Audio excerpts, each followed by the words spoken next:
Pride Month is coming up, which is what, June, right?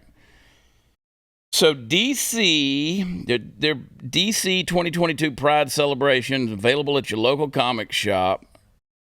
They're going full blown. I saw your post on Instagram about Stan Lee. Yeah. Who said the issues were kind of written into storylines, but they never went full bore into like, we're going to make this whole book about this. Right. Right.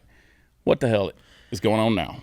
Well, you have a bunch of activists who are pretending to be writers. They are all really the only ones that are getting these jobs for the mainstream comic books. And to your point, like I covered Stan Lee and what his position was on this, and he explicitly stated, he said, you know, he put social issues underlaying the plot, but he never wanted the audience to like beat him over the head with any of these sorts of narratives. That was his approach, and that's why it worked as well as it did back then. Whereas to now, I think it's not just the fact that it's so insanely social political. It's also that there's no balance. It's only presenting one side as if they are the good guys. Yeah. So they'll do stuff like this. They'll do anything that's in the cause of social justice. You get a whole line of that type of material. But it's not like they're going to present. So there's no real gay supervillains? No. There's no, certainly no. Just walks around sticking things in your butt. Though, and then when they do turn them, like, let's say, gay, they of course have to be more so good or at least morally gray and anti-hero. The anti, like the now Harley Quinn's not a villain anymore. She's more of an anti-hero and stuff because she's bisexual now because of reasons. But that's the way that they present this sort of stuff. So you're getting a whole month. DC isn't the only one doing it. Marvel's doing it as well, where they justify, like DC is doing something where that's why I hate multiverses, but they're doing this whole multiversal like teen justice. So for those of you that know, like the teen justice, which has generally been more associated with like Robin, and you had like Starfire and all those that were part of kind of their own little element of the youngsters version of the Justice League, which is really all that it ever was. Whereas to now they're doing it and they basically race swapped or gender swapped all of them, and they're all gay. Like literally everyone. You have non-binary or like whatever you talked about different versions of the flag. You have like a non-binary Flash who goes by they them.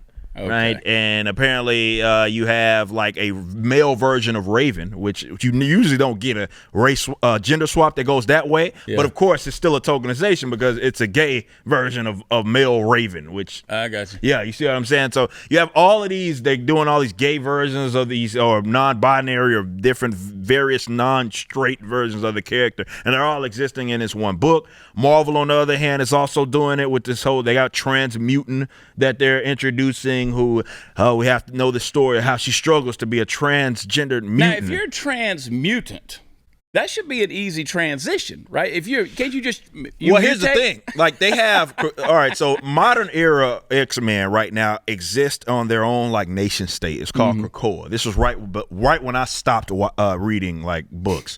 So this is like going into 2020. They now exist on this their own like island essentially. And so I think like 5, if I'm not mistaken, other like mutants can basically they have their own. I don't think Marvel thought this through because they don't understand continuity. But they on this island, 5 mutants are able to basically resurrect anybody. So they use these the psychic, like the Professor X and all those guys, where they can basically copy and paste onto an egg. And combine all these other characters' powers, and they can basically resurrect anybody, so there's no consequence. So I was thinking about this, and other people were as well. Like, well, if that person wanted to be a dude or girl, in this case, I guess a dude wanted to be a girl because it's a transgender female, transgender woman, and they could just like resurrect themselves as a woman. Yeah. But that's not what's happening. See, Marvel didn't think that through.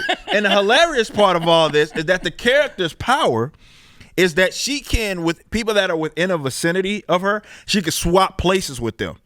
And I was like, so a power is basically being trans, if you think about it. There you go. Right? That's my point. You get to be somebody else. Why don't you just do it? That's basically your power. So I'm like, I don't think they actually thought this through from the continuity of the story as well as the powers that they gave this person. But all it does is signify how all in on social justice that both of those mainstream companies are. So you have like I know Tim Drake, Robin, who a lot of people know him at, he's now bisexual. So he's getting his own line where because he got to experiment with all of that. It's bad. But I brought this point up on my show this morning in that the current era of comic books are not writing stories for audiences that exist. They're writing stories for their peers and also audiences that they want to be a thing.